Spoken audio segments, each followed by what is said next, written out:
Otro tema muy importante a trabajar y entender dentro de los verbos modales es cómo expresamos habilidades, tanto en presente como en pasado, utilizando verbos modales y otras frases. Ejemplo, el más común de los casos para expresar habilidad es can o su versión a pasado, could.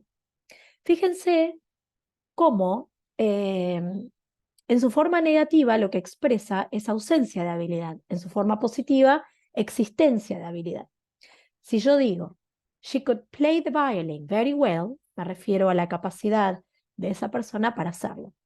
Children can't concentrate for long periods of time. En este caso, hablamos de la ausencia de habilidad para esa eh, actividad, en particular, como en este caso, concentrarse.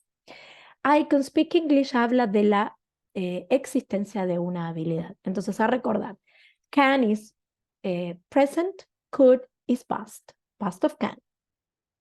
¿Qué pasa con be able to?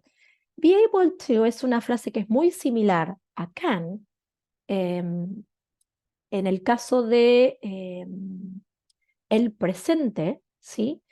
Lo reemplazaría, pero hay que tener muy en cuenta en el formato.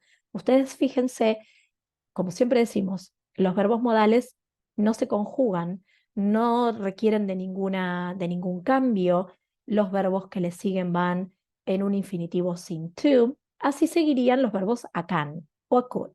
Ahora ustedes observen que si vamos a usar la frase be able to, hay unos ajustes a realizar. Quiere decir que el verbo to be, parte de la frase be able to, debe estar en el tiempo verbal en el que yo estoy utilizando la frase.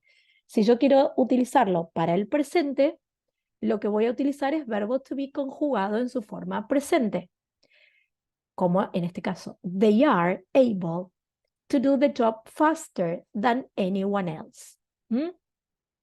Y luego recuerden que atrás del to va infinitivo.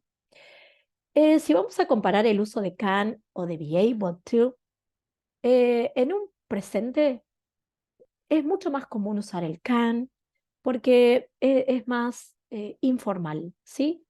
El be able to le da como una formalidad que muchas veces en el contexto no es necesario.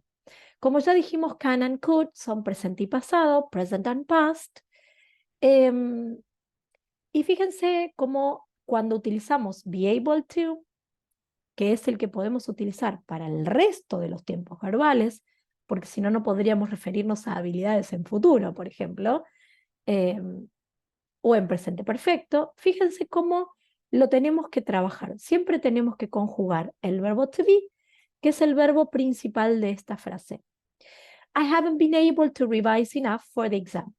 Present perfect. I'd like to be able to see him more often. I like, y luego atrás de like, como verbos seguidos de gerundio, debemos respetar esa teoría y le ponemos ing al verbo to be, aunque parezca raro. Bien, can y be able to los utilizamos para hablar de habilidades genéricas en el presente, como habíamos dicho antes, uno es más común que el otro. She can speak many languages, o she's able to speak many languages, serían interchangeable. Could and be able to, lo mismo que sucede con can, pero para el pasado. My daughter could walk, my daughter was able to walk. Exactamente lo mismo. Ahora, si queremos referirnos a algo que se refiere a un logro específico, ¿sí? A una situación específica, ¿por qué vamos a utilizar be able to en su formato de pasado, en este caso, o manage to, que aparece como frase alternativa? ¿Por qué lo vamos a usar? Porque vamos a referirnos a ese hecho puntual y vamos a hacer referencia a tal vez un poquito de esfuerzo en lograrlo. Ejemplo, there was a fire in the office, but all the workers were able to or managed to escape. O sea, pudieron lograrlo, lo lograron, lo resolvieron, ¿sí? Pudieron hacerlo. Acá más que una habilidad, lo que está diciendo es que lo lograron, ¿sí? Recuerdan que habíamos hablado al principio del significado de can and could como habilidad. Y también recuerden que siempre digo que la interpretación de un verbo o una frase modal tiene que ser según el contexto. En oraciones negativas, lo que es could or be able to pueden ser usados para decir que no se pudo lograr algo. It was dark and they couldn't find the exit. O they weren't able to find the exit. Es exactamente lo mismo que arriba, pero en su forma negativa.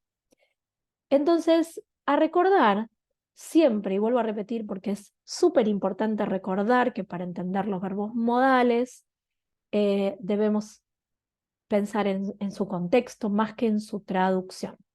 Espero que les haya servido este video, que les haya colaborado en que puedan entender un poquito más los verbos modales. Thank you very much.